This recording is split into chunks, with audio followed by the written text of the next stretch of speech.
Good morning students, how are you? I hope you all are fine. Students, हमने अपने last class में type of combustions के बारे में स्टडी करा था। आज के हम अपने इस क्लास में स्टडी करेंगे कंडीशन नेसेसरी फॉर कंबंशन।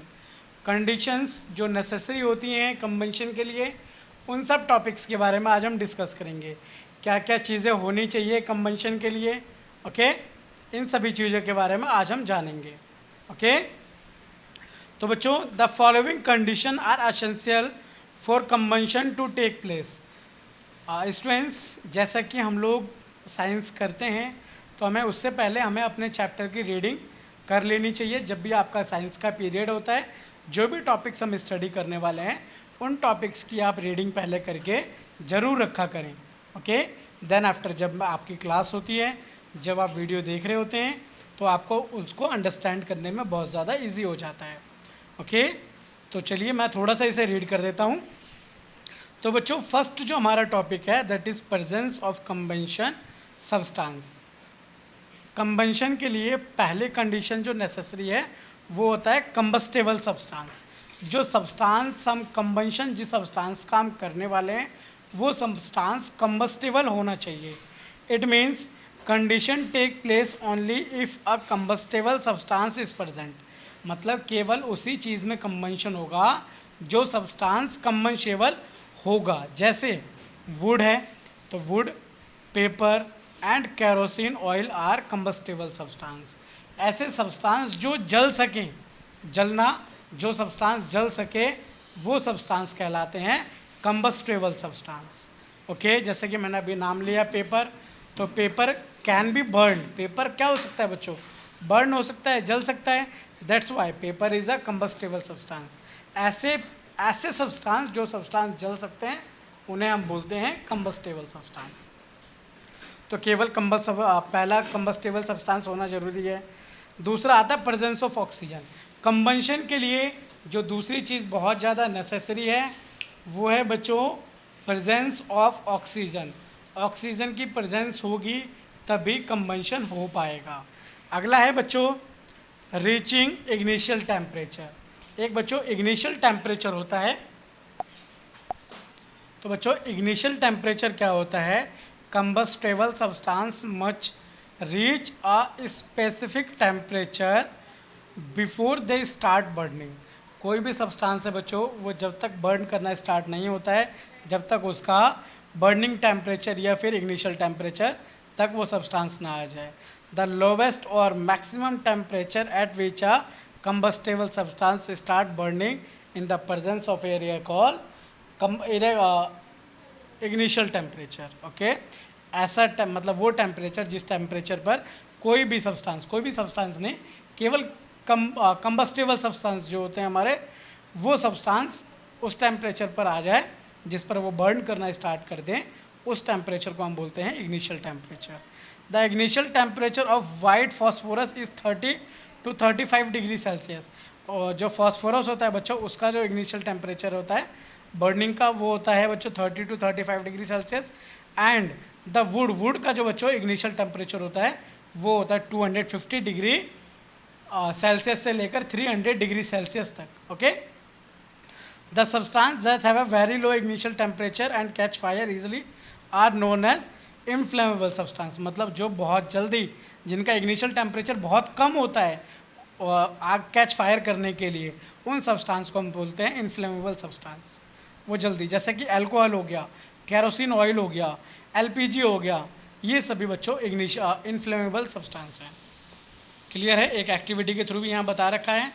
एक एक्टिविटी आप घर पे भी कर सकते हैं। जैसे आप क्या करें, एक गीला पेपर ले लें और एक सूखा हुआ पेपर ले लें, और आप दोनों को जलाना स्टार्ट करें, तो आप देखेंगे जो सूखा पेपर है वो जल्दी जल जाएगा। अंडरस्टूड? तो ये भी एक एक्टिविटी है। इस एक्टिविटी से भी आप जान सकते हैं कि बच्चों कि जो कंबस्टेबल सब्सटेंस होता है उसका जो प्रेजेंस कंडीशन जो नेसेसरी है वो क्या क्या चीज़ें हैं, वो उसके अंदर आप जान सकते हैं। क्लियर है? आवर नेक्स्ट टॉपिक इज, जो हमारा जो नेक्स्ट टॉपिक है that is existing fires. Existing fires क्या होता है बच्चों? Fire can be existed by the control of any one of condition. जैसे कंबंशन के लिए water being non combustible decreases the initial temperature of burning material by the absorbing the heat generally by the fire. Okay, जब भी क्या होता है बच्चों, fire वगैरह लग जाता है, फायर वगैरह आग वगैरह लग जाती है, तो ये जो सिंबल दिया बच्चों, ये फायर का सिंबल दिया हुआ है। तो हम फायर को बुझाने के लिए CO2 एक गैस होती है, carbon dioxide gas, carbon dioxide gas का हम यूज़ करते हैं जब भी फायर वगैरह हो जाता है। Okay, carbon dioxide is mainly use for fire existing. आपने ऐसा रेड कलर का देखा होगा, ऑफिस वगैरह में रहता है, व्हीकल्स वगैरह गाड़ी वगैरह के अंदर भी रहता है। तो एक्चुअली इनके अंदर होता है क्या बच्चों, इनके अंदर दो टाइप्स के सिलेंडर होते हैं। एक होता है जिनमें CO2 कार्बन डाइऑक्साइड होता है, ओके क्लियर है, जिसकी वजह से जो फायर होती है वो बुझ जाती है। कार्बन डाइऑक्साइड फायर एग्जिस्टर्स होते हैं, contain carbon dioxide field under the high pressure.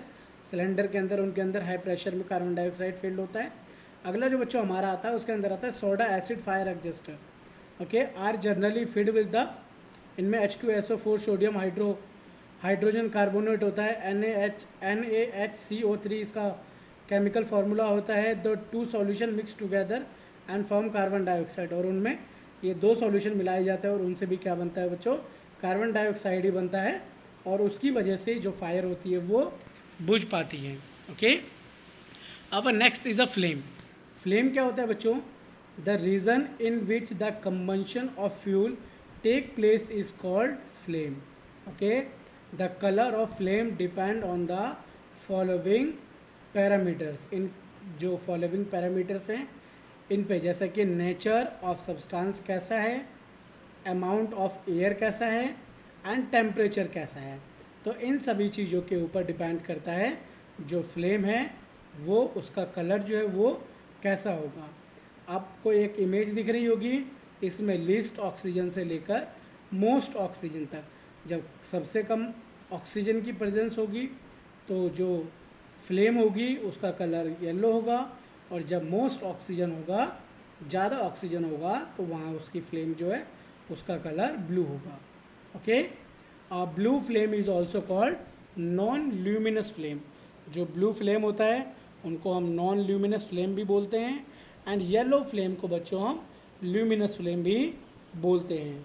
Luminous non luminous flame क्या होता है, as a complete combustion take place in this zone, this emitting very little light, उसके अंदर बहुत कम लाइट निकलती है।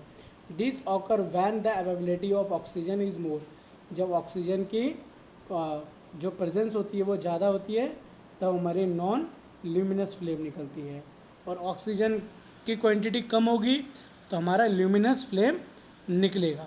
Okay, next one is a structure of candle. इसको बच्चों हम डिस्कस करेंगे अपने नेक्स्ट पार्ट में।